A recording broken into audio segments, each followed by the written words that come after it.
Hi, my name is Dave Andrews. Today I'm going to show you how to make a table of contents for a paper. Let's open up Microsoft Word where we're going to create our table of contents.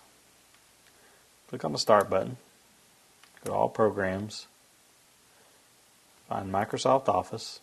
Let's just open up Word.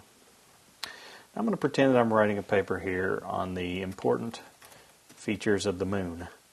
And what I'm going to do is we're going to go to, I'm basically just going to type some text. And that's going to be my very first header.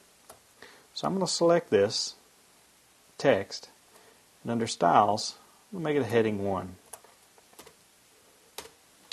Let's add a couple of features.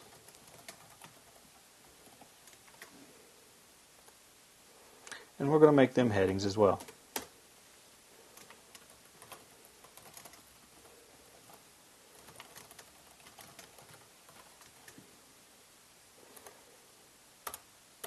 Now that I've got 3 headings, which I presume would have your text of your paper under them, we're going to create our table of contents.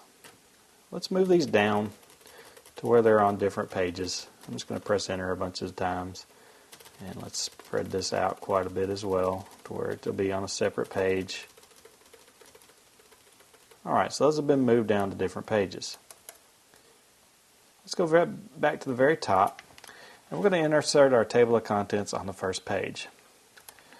To do so, go to the References tab at the top and just click Table of Contents.